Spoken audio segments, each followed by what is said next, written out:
Esta é a marca da campanha de conscientização sobre a prevenção do suicídio.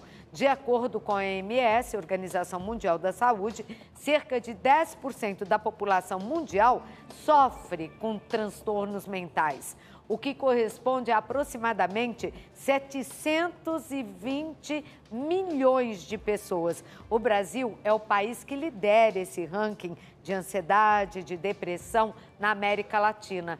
Quase 19 milhões de brasileiros apresentam essas condições. Um assunto para o neurocirurgião e médico dos hospitais Sírio-Libanês e Beneficência Portuguesa, doutor Júlio Pereira. Seja bem-vindo mais uma vez. Tá numa elegância, hein, doutor? Tentando. Nossa, emagreceu muito. Quantos quilos? 22 quilos. 22 quilos.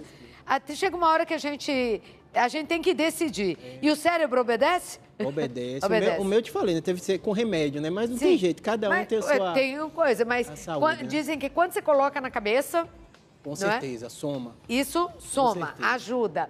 Bom, ele entende muito de cérebro e o que acontece dentro dele. E o que acontece quando a pessoa tem depressão dentro do cérebro dela? Perfeito. Primeira coisa é que é um tema tão importante, a gente tem muito preconceito, né? Desde os filósofos gregos já debatiam depressão. E o problema é no cérebro.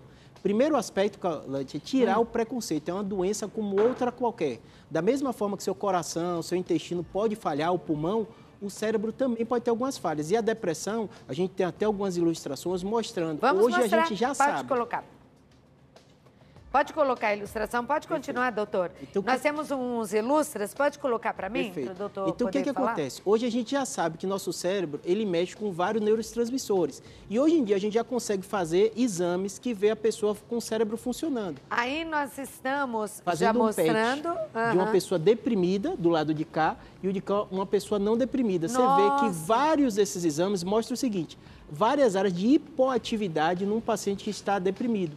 Porque justamente o fato de ele estar deprimido, esses neurotransmissores, eles não comunicam bem. Aqui eu vejo uma diferença, né? Não sou médica, só estou vendo a diferença entre a foto de um cérebro e do outro. Mas na prática isso significa o quê? Aquele parece estar mais limpinho, mais, lógico, né? Normal do que esse daqui.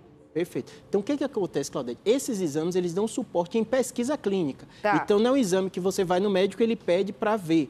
Mas isso a gente consegue mostrar o quê? Que um paciente que tem depressão, a estrutura do cérebro dele... né? Provado, é modificado.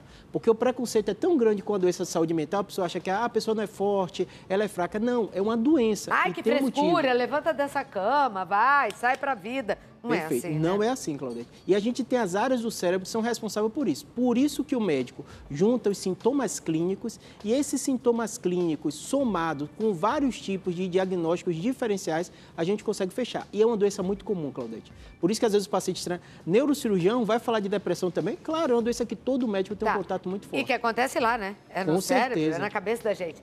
Agora, isso tem algum fator hereditário ou não? Tem sim. Quais são os fatores? Tem o fator da genética, então a gente já sabe, já está comprovado que tem locais gênicos que realmente alterados predispõem à chance de depressão. Além disso, tem um fator ambiental muito forte, então a gente sabe pessoas que passaram por estresse, abusos, né? Pessoas que vêm em ambientes familiares desestruturados, pessoas que fazem uso e consumo de bebidas alcoólicas, de drogas também, tudo isso predispõe também à depressão. Como é que a pessoa pode desconfiar que está com depressão? Perfeito. A gente tem critérios diagnósticos, então tem consenso, tem guideline mostrando isso. De um modo geral, a pessoa sente humor deprimido, tem uma alteração do sono, pode dormir mais ou menos, tem um transtorno alimentar também, pode ganhar peso ou perder peso porque está comendo mais ou menos.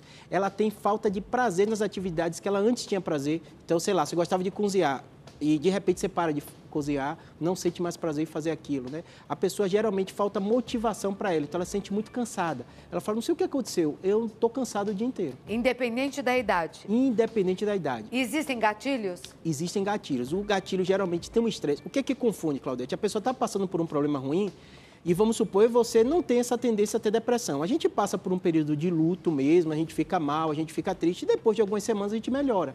Quem tem a tendência a ter depressão por essas modificações do cérebro, ela muitas vezes, aquele é o gatilho, mas ela não melhora daquilo.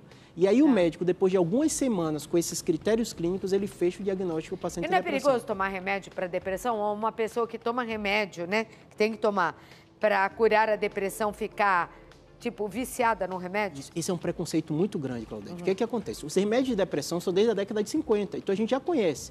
Normalmente, o que é que eles fazem? Não é um tratamento único, envolve remédio, envolve psicoterapia, envolve psicólogo, envolve até hábitos de vida, exercício físico, dormir melhor. Junto com isso, muitas vezes o remédio é aquele empurrãozinho inicial. Então, na maioria das vezes, o paciente que tem depressão, ele tem uma chance grande de ter outros eventos de depressão.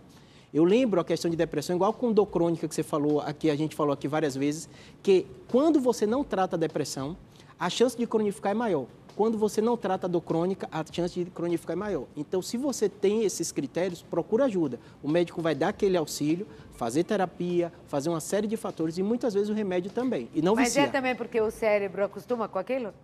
O que acontece? Se falta neurotransmissor, se falta uma série de alterações, aquilo vai dar aquele gatilho inicial. Mas com os outros comportamentos, não tratando, aquela conexão vai ficar cada vez pior e você vai mais forte. E o paciente vai ter outras recaídas com depressão. Mas isso porque o cérebro entende de que é para ficar assim mesmo? Isso. O que acontece? Cérebro é que nem músculo, é muito parecido. Quanto mais você exercita, não fica melhor o músculo, sim, o cérebro é a mesma coisa. Se você tem um pensamento depressivo e aquilo vai ficando de forma recorrente, aquelas conexões vão ficando mais fortes. É por isso que pensar positivo leva você para uma situação de vida melhor. É por isso que ficar reclamando, ou mãe que fala de filho, ai, coitadinho, não tem sorte, nossa, mas ele é tão azarado, esse daí não vai, né? Em situações de trabalho, de escola, de vida. Isso só reforça. Não faça isso que só vai reforçar, não é? Com certeza. Nós temos perguntas. O povo quer saber. E se o povo quer saber, aqui a gente conta. Vamos à primeira pergunta, pode rodar. Bom dia, Claudete. Sou Andréa, sou servidora pública e eu tenho a dúvida, porque tenho vários amigos, pessoas próximas do meu trabalho com depressão e eu gostaria de saber se, além da medicação, se há alguma atividade física, alguma atividade de lazer que pode contribuir para tratar a doença ou se é só a medicação que resolve. Vamos ver. São vários tratamentos, não adianta só a medicação. Além da medicação, tem que saber qual foi o gatilho e tem que fazer normalmente o tratamento tanto de psicoterapia como com o psicólogo, também pode ser comportamental, para justamente fazer com que essas novas conexões ocorram. Então, é um tratamento multidisciplinar. Exercício físico que ela citou já está mais do que comprovado, não é palpite, que a prática de atividade física também libera uma série de neurotransmissores. Qualquer tipo de exercício? A maioria deles acabam falando exercícios aeróbicos. Na verdade, que é até mais fácil de fazer trabalho, né? Caminhada, corrida. Mas a musculação e outros também são comprovados. Tá certo. Vamos à próxima pergunta. Fale. Bom dia, Claudete. Tudo bem? Minha dúvida é, eu tenho um amigo que ele não acredita que esteja com depressão, mas um dos sintomas que eu acho é a magreza. Ele parou totalmente de se alimentar, além de se isolar. Isso seria um sintoma?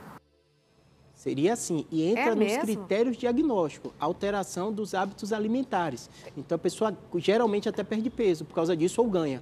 Pode engordar ou emagrecer. É igual sono, pode dormir muito ou dormir pouco. O mais importante é conscientizar. Como é que você conscientiza? Mostrando que é uma doença, tem a ciência por trás disso. Então, pode mostrar os critérios diagnósticos. Hoje no Google, você colocando critérios diagnósticos de depressão, o paciente percebe que ele preenche o critério e é um processo de convencimento, não é fácil. Não é, a própria pessoa... A pessoa nega. Toda doença é assim, um câncer, qualquer coisa. O primeiro aspecto é negar. Eu acho que, porque nesse país, por anos, se falou que depressão era frescura.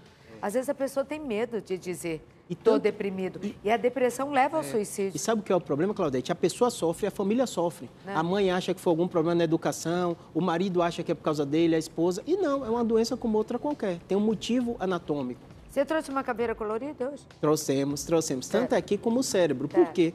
Tem uma outra ilustração também que a gente mostrou, as áreas do cérebro que estão alteradas. Acho que é aquele que a gente não comentou. Perfeito, né?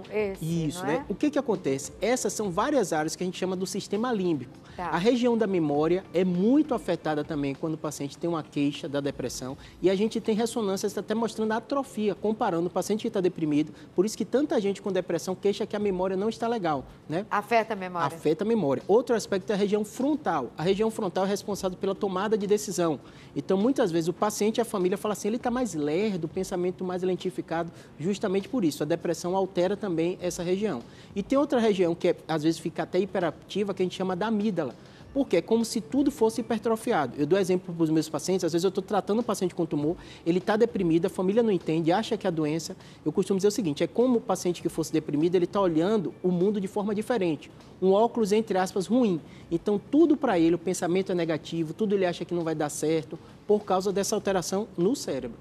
Nossa, uma alteração física que ocorre Alteração no física, cérebro. isso. Que coisa. E o remédio age nessa alteração? Nessa o medicamento? O que acontece? Os maiores dúvidas que aqui seu público já mostrou é o quê? Isso vicia, isso vai me deixar mais lerdo, isso vai me deixar mais sonolento. Eu posso usar por quantos anos? Por quantos anos? Isso tira o apetite sexual. O que acontece? Primeira coisa, a maioria das pessoas que têm depressão, quase metade, não vão cronificar. Então, vamos supor, você passou por um trauma muito grande, você pode entrar em depressão, ser tratado, sair, usa alguns meses de remédio, ou 9 meses a 12 meses, depois o paciente melhora. E existem pessoas que não vão cronificar. Aí vai ter que usar o remédio por mais tempo, junto com os outros tratamentos. E há perigo em usar o medicamento para depressão por muitos anos? São das drogas mais utilizadas e mais estudadas do mundo. A gente está falando de remédios desde a década de 50. Então, a gente sabe os problemas. Vou te dar um exemplo, a questão sexual. Tem paciente que fala, Júlio, mudou. O que pode acontecer? Pode dar um retardo do orgasmo, mas normalmente o paciente deprimido ele já tem uma perda do apetite sexual.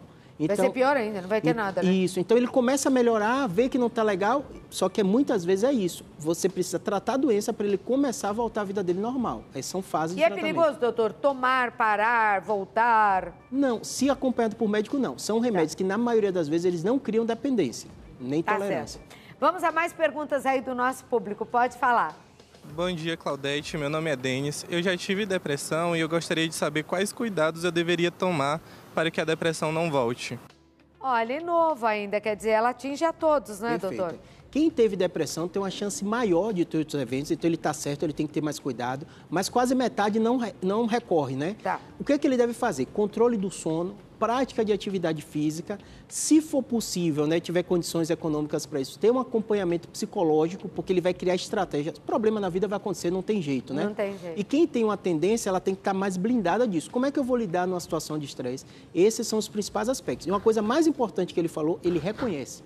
Se ele reconhece aquilo como doença mais fácil. E fala até no público, né? Isso é uma maturidade muito grande, com certeza ele vai ter um acompanhamento muito melhor. Deixa eu fazer um comunicado aqui a quem está assistindo o nosso programa e faz parte do Rede TV Plus, né, do Festival de Prêmios Rede TV Plus, que daqui a pouquinho você já vai pegando seu celular, tem uma caixa de som JBL que eu vou dar de presente para você. Daqui a pouquinho, todo mundo quer essa caixa de som, porque ela é pequenininha, bonita, potente demais. E vai ser já, vai pegando aí o seu celular. E vamos a mais uma pergunta do nosso público nas ruas de São Paulo. Bom dia, Claudete. Meu nome é Fátima. Eu gostaria de estar fazendo uma pergunta sobre depressão. Por que as pessoas que tomam medicamento forte para depressão têm aquele esquecimento? Perfeito. O que acontece? A gente falou que um dos sintomas da depressão é perda da memória, está comprovado. Então, às vezes, o paciente confunde o efeito colateral do remédio com uma consequência da própria doença. Então, pelo contrário, tratar a depressão vai melhorar a sua memória. O que acontece é que os remédios muito antigos, ele às vezes tinham um efeito mesmo sedativo. Por exemplo, tem paciente que tem depressão e tem insônia e toma o diazepam. Ele pode ter esse efeito. Tá. Mas hoje em dia, os mais modernos, esse efeito quase não existe. Doutor, qual a sua recomendação, então? Ficaram algumas perguntas, na próxima a gente responde. Para quem está se sentindo deprimido em casa, se identificou com esses sintomas? Perfeito. Eu gosto do seu programa por isso, Claudete. Você vai a fundo no tema, né? O mais importante é a informação. Se você entende que uma depressão é uma doença como outra qualquer, você estuda sobre ela, você vê os critérios diagnósticos. O suicídio é uma das maiores causas de morte do jovem no Brasil. Saiu até um estudo recente aqui em São Paulo como líder de causa de morte, segundo local em adolescentes e crianças.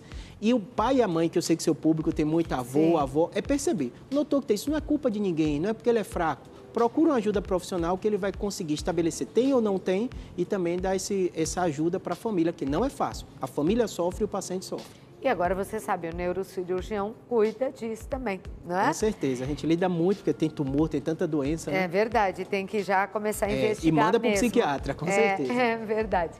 Bom, aí o Instagram do Dr. Júlio Pereira, para você na tela, e lá tem outros artigos também que falam sobre o assunto e sobre esse mês de setembro, que é um mês amarelo. Agora você sabe por quê. É conscientização contra o suicídio. São Paulo está liderando, são né? assustadores. Coloca no Google Triste. que vocês vão ver. Muita gente. Muito triste. Obrigado, doutor. Um beijo. Vamos mandar um beijo lá para Bahia, né? Vamos lá. Bahia lá assistindo